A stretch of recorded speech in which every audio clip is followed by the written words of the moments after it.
Olá pessoal, tudo bem? Sejam muito bem-vindos à nossa nova aula de tecido nervoso. Nessa aula nós vamos abordar por completo o capítulo do Junqueira e Carneiro de histologia geral, mais especificamente sobre tecido nervoso. Mas calma, não desespera. Eu não vou fazer uma aula só de 3 horas de duração, nós vamos cortar essa aula em 5 videoaulas.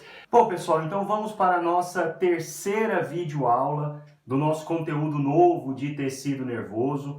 Vamos falar nessa aula sobre as importantíssimas células da glia, ou neuróglias. Chega de bate-papo, vamos para a aula. Neuróglias para vocês, espero que gostem. E nós vamos falar a partir de agora do segundo componente do tecido nervoso, que são as células da glia. Falaremos então a respeito das células da glia. Lembrando que o tecido nervoso é constituído por neurônios e células da glia. Os neurônios já estudamos tudo, agora vamos estudar as células da glia. Bom, as células da glia são diversos tipos celulares que são encontrados principalmente no sistema nervoso central, mas também temos células da glia do sistema nervoso periférico, e há um cálculo que diz assim: acredita-se ou calcula-se que para cada neurônio existam 10 células da glia no sistema nervoso central. Só que, se nós somarmos todo o volume dessas 10 células da glia, não dá o volume do neurônio. Por quê? Porque os neurônios são maiores, as células da glia são muito pequenas. Para que servem as células da glia, Otávio? Bom, cada célula da glia tem uma função especial, tem um papel especial. Mas elas estão ali para suprir resolver o seguinte problema, para suprir a seguinte falha. O tecido nervoso tem pouquíssima quantidade de material extracelular. Se tem pouca quantidade de material extracelular, a célula teria uma capacidade diminuída de sobrevivência, porque o que está fora da célula ajuda a célula a sobreviver. Então, as células da glia vão compensar essa falta de material extracelular, fazendo com que o ambiente para a vida do neurônio seja mais adequado. E aí, cada uma das células da glia contribui de uma forma para que isso aconteça. E nós vamos ver isso a partir de agora. A primeira célula da glia que nós vamos estudar são os oligodendrócitos. O que quer dizer oligodendrócito? Oligo é pouco. Dendro, de dendrito. Cito, célula. Então, o oligodendrócito é uma célula que possui pouquíssimos prolongamentos. A função dela é produzir a bainha de mielina para axônios do sistema nervoso central. Então, os oligodendrócitos têm como função produzir a bainha de mielina para axônios do sistema nervoso central. Ok? Eu já disse para vocês o que é bainha de mielina, um pouquinho mais para frente a gente vai aprofundar um pouco nisso. Então, os oligodendrócitos são as células da glia responsáveis por produzir a bainha de mielina dos axônios do sistema nervoso central. Essas imagens aqui, isso aqui é um esqueminha, é claro, é um desenho ilustrativo, mostrando o corpo com as poucas projeções. Aqui a gente está vendo que as projeções do oligodendrócito vão se dobrar sobre o axônio, formando a bainha de mielina. E aqui a gente está vendo uma imagem histológica mesmo, mostrando isso. Essas e as outras imagens dessa aula foram retiradas do livro do Junqueira e Carneiro. Com a mesma função dos oligodendrócitos, porém, no sistema nervoso periférico, nós temos as células de Schwann.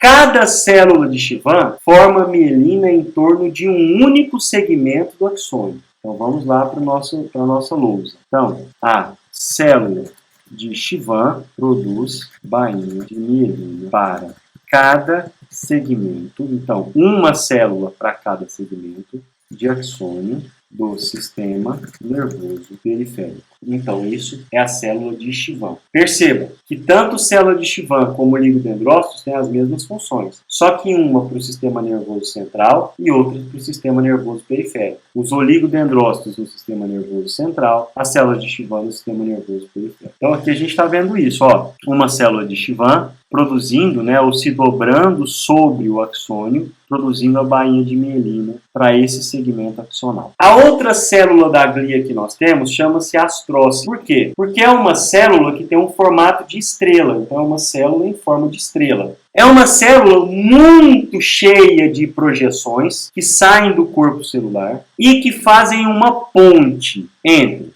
os neurônios e os capilares sanguíneos e também os neurônios a pia máter, que é a meninge mais interna. Vamos chegar nela já já. Os astrócitos com menos prolongamentos e mais longos são os fibrosos. A gente encontra na substância branca. Nós vamos ver já já que substância branca é onde estão os axônios. Já já a gente chega lá. Já os astrócitos protoplasmáticos, que estão na substância cinzenta, que é onde estão os corpos dos neurônios, têm maior número de prolongamentos, são curtos, porém muito ramificados. Então nós vamos ver uma imagem que vai demonstrar isso para a gente. Então olha só. Então eu tenho aqui um astrócito fibroso e um astrócito protoplasmático. Se isso aqui é um astrócito fibroso, é porque está em contato com o axônio e o neurônio. Se é um astrócito protoplasmático, é porque está em contato com o corpo do neurônio na substância cinzenta. Além da função de manutenção da posição, de sustentação, porque quando ele liga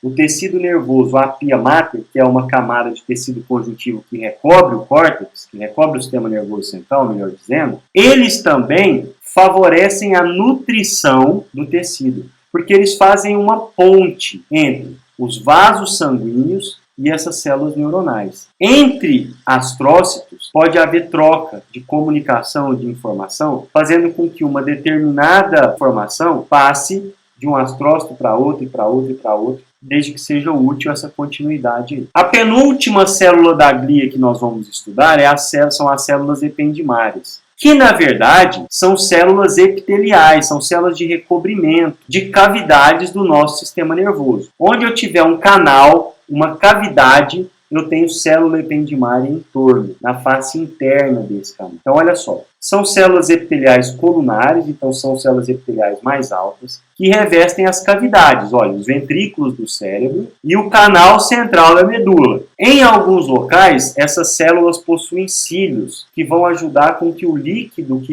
que passa por ali, pelo sistema nervoso, transite. Já já nós vamos falar sobre esse líquido também. Então, célula ependimária são células de revestimento. Por último, a última célula da glia que nós vamos estudar agora, no nosso curso, é a micróglia. Ela recebe esse nome, micro é pequeno, glia é a menor célula da glia. São alongadas, pequenininhas, com prolongamentos bem irregulares, que têm a função de fagocitose. Então, são células que têm relação com a defesa imunológica do nosso sistema nervoso, do nosso tecido nervoso como um todo. Participam da reação inflamatória e da reparação do sistema nervoso central. Quando ativada, elas retraem o prolongamento, crescem, ficam grandes como macrófagos e ela possui a capacidade de fagocitar aquilo que é nocivo no tecido nervoso. A micróglia também libera alguns produtos químicos que vão chamar células de defesa para o tecido quando agredido.